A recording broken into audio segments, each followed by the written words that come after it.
Hello, it's Philip Taylor speaking from Richmond Green Chambers in London.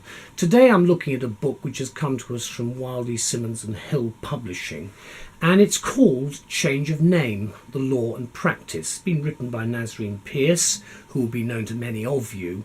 It's a fascinating area of law because it's not an area that I have been particularly familiar with as a barrister, and I think quite a lot of people will be aware that one wants to change one's name from time to time. One or two people do, and it's always been a bit odd.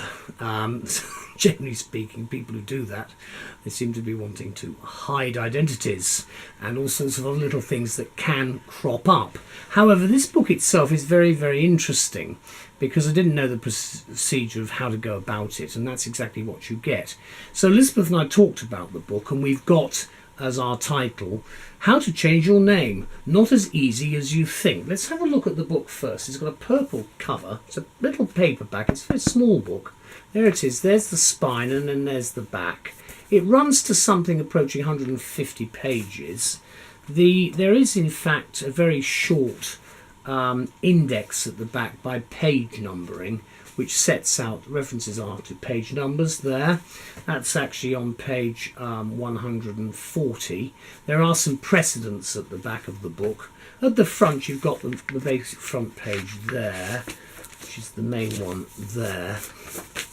And then after that you've got the details about the book and then the preface. The preface is always worth reading for one reason, and that is it gives some idea of where the author's coming from. And Nasreen has produced this preface at the end of 2017, and I'm recording this book in 2018, this book review. This is the contents section, quite detailed, the various pieces of legislation and so forth. And it runs to 7 chapters and a series of appendices looking at forms and precedents all the way through. That actually makes up the book after about the first 100 pages. Then there's some tables of cases which you've got, which will be quite interesting. Again, most of which I didn't know much about. The statute law is then listed, which of course is quite helpful. The main pieces of legislation, some of which again are a little bit unknown. And then the statutory instruments, again, covered. Then there's some international legislation. And then we get into the book itself. You see the structuring of the book. It's got paragraph numbering, so you've got an introduction right at the beginning, then it runs through, and basically there are some tables to go with the actual chapters, but you can see running all the way through. There doesn't appear to be anything by way of footnotes as such. And then you've got at the back, of course, the basic information concerning the index, so you should be able to find things quite easily. And again, you've got the main piece of legislation, which is the registration under the Births and Deaths Registration Act of 1953. So it's an oldish piece of legislation now. So there's the book itself. As I say, it's a relatively small book and an area which is unusual. Not for me as an advocate, it's not an area that I've come across much at all, but I think solicitors come across it more, and certainly it's an area of probably emerging interest as people may want to change their names on a more regular basis than hitherto. Who knows? Let me just address the basic points that we think come out of this, and Elizabeth was the lead writer for the review. What's in a name, queried Shakespeare's Juliet, appropriately quoted in this book. That which we call a rose by any other name would smell as sweet. Poor Juliet. As a love-struck teenager, she clearly didn't know the half of it, and she was actually quite young. Referring to the blood feud between two prominent families in Renaissance Italy, according to the story, the prospect or the possibility of a name change at that time and in that place would have been remote, to say the least. Moving forward, more than a few centuries, this well-established legal text, which comes to us from Wildy, Simmonds and Hill, explains in comprehensive and succinct fashion how to effect a change of name in modern Britain. That's England and Wales, to be precise. The fact that it now emerged into its 4th edition is a testament to both its authority and its usefulness as a guide to the whys and wherefores of acquiring a change of name, so that in the words of the publishers, the chosen name, quote, is given legal recognition to identify the person concerned for all purposes.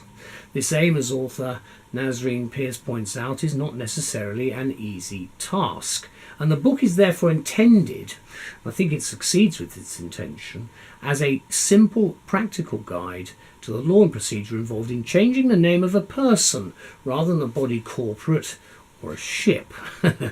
There is, however, a chapter on the requirements of certain professional bodies, architects and accountants and solicitors, for example, and I think that again is quite useful to know about.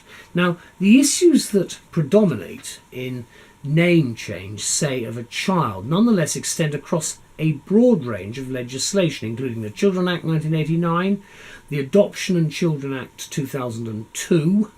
You see how much legislation we've got. We've then got the Human Fertilisation and Embryology Act 2008, and of course the impact of the Civil Partnership Act 2004 and the Marriage Same-Sex Couples Act of 2013.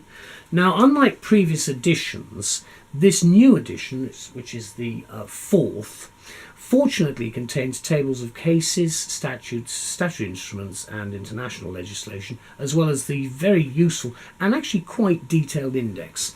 And the appendices, actually, which make up quite a bit of the book at the back in the final section, offer the necessary forms and precedents. So it's really quite interesting. So to summarise, the book is, we say, a handy and accessible source of advice and information on an area of law that all too often presents unexpected pitfalls, which is why no busy practitioner, we suggest, should be without it.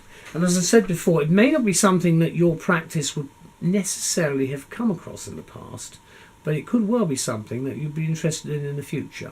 And of course the date of publication is cited as at 2018, and I'm recording this in the summer of 2018. Now, let me just show you the book again very quickly, because that's the front cover there. You can see there's the side, and then there's the back. And of course, Nasreen Pearce is a retired circuit judge, so she's seen quite a few people over the years. It says here she was former district judge, retired circuit judge in the principal registry of the family division. Of course, that's up in London. I think I've been in front of her. I can't remember now, but I think I have a few years ago now. Opening the book up, you see changing a child's name. There we go. This is important because in an era, and I found this when I was teaching, I'm a qualified teacher as well as a barrister, and I found during my teaching practice years ago now that the reason that changing a child's name is important is because of the fact that many people have different relationships, and they have half brothers and half sisters and so forth. So name changes do take effect. So you can see there we've got an interesting point there. Then people in civil partnerships, of course, become people out of wedlock. And remember, children born out of wedlock today are in a majority. So you see you've got quite substantial changes in the fabric of our society. Whether it's right or wrong is irrelevant. The fact is it's there, and what we need to do is know what the law and practice is, which is why I suspect that Nasreen Pearce's book is much more important and has a higher priority today than it probably has had before. A big thank you anyway to everybody concerned, and I'd like to thank Wildy, Simmonds and Hill in particular for producing this work. It's very important and a very useful addition to any local chambers or solicitors firms' law library. A big thank you anyway to all involved in its publication. Bye-bye.